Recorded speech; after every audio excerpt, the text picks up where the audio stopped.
Imagine por um segundo um cenário onde as leis da moralidade simplesmente deixaram de existir. Um lugar totalmente invisível aos olhos do mundo, onde corpos humanos se tornam meras ferramentas. Hoje a gente vai fazer um mergulho profundo nos abismos mais sombrios da história científica. Pense num laboratório frio, completamente sem janelas. Um espaço opressivo onde a ética foi literalmente revogada e o corpo humano já não pertence à pessoa, sabe? Ele vira só mais um objeto de um experimento implacável. E olha, o que a gente está prestes a desvendar aqui não é o roteiro de um filme de terror. Isso nos leva àquela grande pergunta: o progresso científico justifica o sacrifício de vidas? Esta análise traz eventos totalmente reais, financiados por governos e conduzidos por mentes brilhantes. Mentes que, de um jeito bizarro, decidiram que a busca irrefreável por respostas justificava destruir pessoas. Vamos entrar agora no nosso primeiro ponto. Unidade 731, o abismo. Para você ter uma ideia, durante a Segunda Guerra Mundial, o exército japonês operou um complexo de pesquisa biológica que desafia qualquer limite da crueldade. O que choca logo de cara é o termo frio que eles usavam para os prisioneiros. Marutas. Sabe o que isso significa? Troncos de madeira. Essa palavra foi minuciosamente calculada para arrancar qualquer traço de humanidade daquelas milhares de pessoas. Aos olhos daquela ciência militar, eles não eram mais pais, mães ou filhos. Eram só peças de reposição. E as coisas que aconteceram lá são difíceis até de colocar em palavras. A gente está falando de indivíduos submetidos a cirurgias, vivissecções, sem nenhum tipo de anestesia. Tudo isso só para os médicos observarem os órgãos funcionando em tempo real. Pessoas foram expostas de propósito à peste bubônica e ao antraz. Teve gente congelada em vida. E a desculpa deles?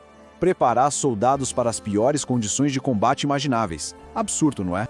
Diante de um horror físico tão brutal, a gente precisa dar uma pausa profunda e pensar o que realmente acontece quando a ciência decide ignorar a moral completamente. Só que a destruição do corpo é apenas uma parte dessa história. Porque enquanto o sangue corria de um lado do mundo, no lado ocidental, escondido pelas sombras da Guerra Fria, um outro ataque estava sendo preparado. E o alvo não era a carne, era a mente humana. Isso nos leva à segunda parte. MKUltra. Mentes quebradas.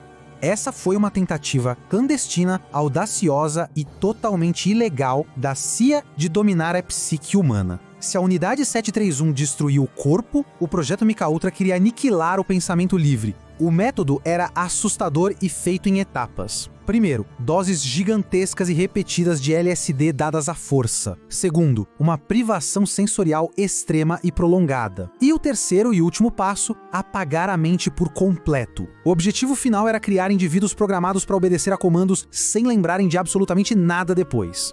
A ideia toda era basicamente transformar a cabeça de alguém numa lousa em branco. Para conseguir isso, cidadãos comuns, pacientes vulneráveis de hospitais psiquiátricos e até membros do próprio governo passaram por abusos que a gente mal consegue imaginar.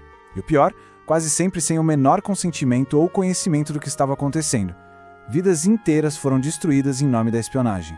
Mas isso traz uma reflexão bem incômoda. Será que a maldade realmente precisa de tortura física ou de drogas sintéticas para acontecer? Até agora a gente viu projetos milionários patrocinados por governos. Mas e se o verdadeiro perigo não estiver num laboratório secreto, mas sim no imenso potencial sombrio escondido dentro de pessoas absolutamente normais, no dia a dia? Vamos entender isso agora no experimento de Milgram, a banalidade do mal.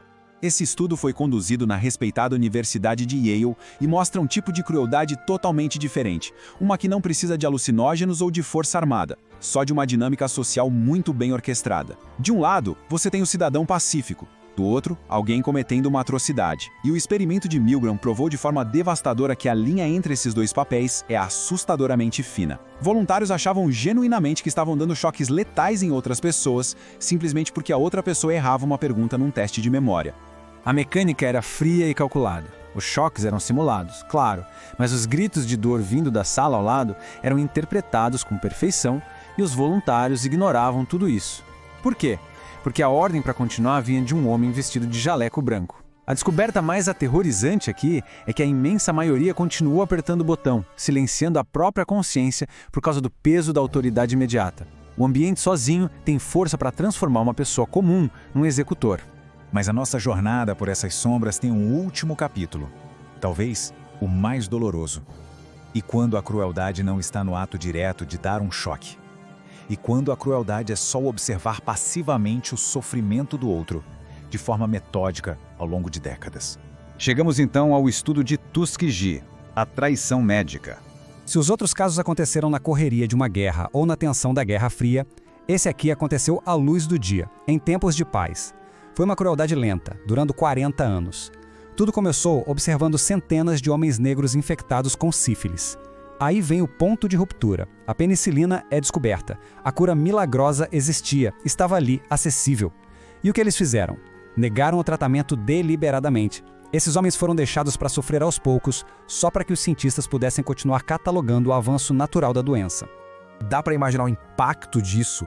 Gerou um legado absurdo de desconfiança nas instituições de saúde. Essa traição sistemática do juramento médico não destruiu só famílias inteiras, mas criou uma desconfiança profunda e justificável em todas as comunidades afetadas. É uma cicatriz horrível deixada por uma ciência racializada e predatória. Um trauma que ainda ecoa com muita força até hoje. O preço do progresso. O espelho da humanidade. Fica muito claro que, em nome de um progresso desmedido, a gente já cruzou todas as linhas morais imagináveis. Mas olhar com coragem para esse abismo histórico não serve só para assustar, sabe? Serve para nos oferecer um espelho sobre quem somos. Compreender essas sombras é a nossa única defesa. É vital a gente reconhecer essas falhas colossais da ética para construir o escudo necessário. É mantendo viva a memória desses erros cruéis que a gente impede a história de repetir seus capítulos mais dolorosos. Para fechar essa nossa explicação, eu deixo uma pergunta para ficar martelando aí com você. As portas desses laboratórios de pesadelos vão continuar trancadas? A resposta não está escrita nas estrelas. Ela depende diretamente da nossa vigilância coletiva e da nossa exigência por uma ciência inquebrantavelmente guiada pela bússola moral. Que a nobre busca pelo conhecimento jamais volte a cobrar como preço a nossa própria humanidade. Muito obrigado por nos acompanhar nessa análise